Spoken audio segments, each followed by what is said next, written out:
right now we're at a very difficult moment, believe it or not, because I think we should take quite seriously this recently released 4-minute and 22-second phone call from the 45th U.S. president, where he basically is encouraging the Secretary of State of Georgia to commit a felony by uncovering enough votes in Georgia so that he will win Georgia.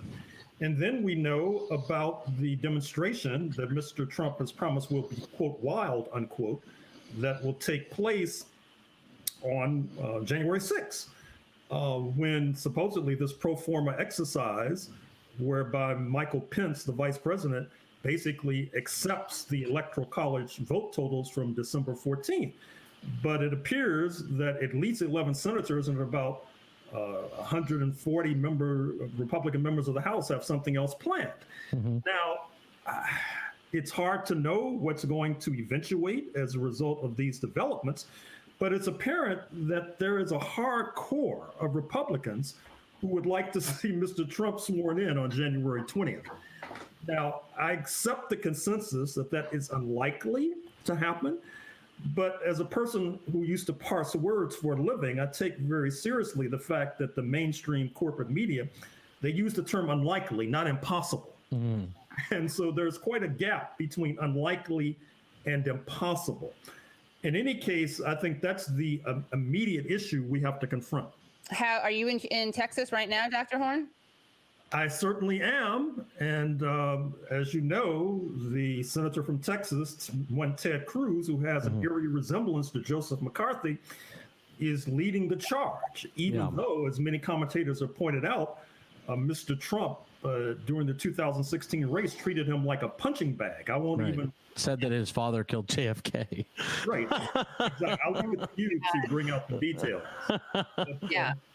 You know, the thing that's so interesting about the attempted coup is that it's like, you know, whether or not it gets pulled off, and like you said, the corporate media is like painting it as very unlikely, it does show that we have like enough support to do a coup. You know what I mean? Like if a slightly more serious person than Trump, who, you know, yes, that phone call is so interesting because it is like at the same time like very funny and ridiculous because he's such a clown, but also like deeply scary. You know, the call like straddles that line, and yeah, like I think what we're seeing is like America is ready for fascism. Whether or not it's this guy this year, I don't know. Guess what play Ted Cruz was in, and I don't remember if it was in college or law school, but guess what play he was in? That's a bit of a broad thing. Okay, I'll tell you. Julius Caesar? Nope. It's very interesting because you said he does bear an uncanny resemblance to McCarthy, which he does. He also looks like one of the people from either the Addams family or the Munster family. I don't know which one it is. Someone can help me out with that. But no, not Grease, but the Crucible, which is very interesting. He was in the Crucible and he played one of the bad guys. Oh my God. You mean the witches? The bad guys? I'm just joking. Oh, I get it. That was very funny. I didn't get what you meant. Yes, no, not the witches. The actual the goodies. You know, the goodie this, goodie that, whatever. Yeah.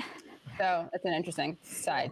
Well, the Democratic Party will never, ever, ever, ever be our allies. And in fact, if we want to talk about McCarthy in 1953, it was the Democratic Party that signed. A lot of the senators signed this bill that outlawed the Communist Party. So to think what we really need to do is get together with unions and revolutionary parties and unemployment councils and try direct action, because right now everyone's plan is wait 2 years and then elect more progressives, and by that time the progressives you've elected have already become corporatists. Right.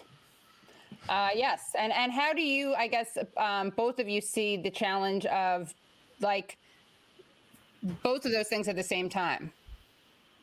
In other words, like, you know, you have Trump doing what he's doing, then you have the Dems doing what they're doing. What's the... Yes, call it a tango dance between the Dems and the Republicans. So yeah, they're together and they always kind of tango with each other, and so don't even, I think you have to address them together and not separately. Dr. Horne, your thoughts? Well, I mean, I think we ought to be able to walk and chew gum at the same time. We ought to be able to build independently as we're fighting back these trends your comrade Jack so cogently pointed to, which is this real danger of a fascist upsurge. I think that one of the interpretations of these two elections, 2016 and 2020, is that in 2020, the Trump base said emphatically, no, we were not misled. We want to see the clock of history reversed. I think there are a number of interpretations of the history of the United States. One is that in many ways, the 75 million in the Trump base are they misunderstand, they've been misinterpreted, et cetera. Another interpretation is that this is a settler colonial regime that was based upon dispossession of the indigenous, mass enslavement of the Africans, international pressure, both in the 19th century and the 20th century, led to an agonizing but halting retreat from both slavery and Jim Crow. There's less international pressure today on U.S. imperialism, despite the decline of U.S. imperialism. And as a result, the Trump base, which of course, in many ways, they objected to Little Rock desegregation in 1957 by rioting. They objected to the desegregation of Ole Miss, University of Mississippi in 1962 by rioting and engaging in mayhem. To show you that it was not sectional, they rioted in Boston over busing and school desegregation. And in Yonkers, New York, they protested over housing desegregation.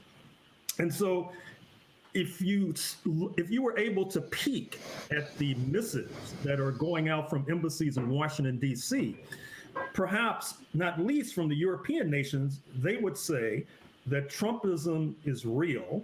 It's not going away anytime soon.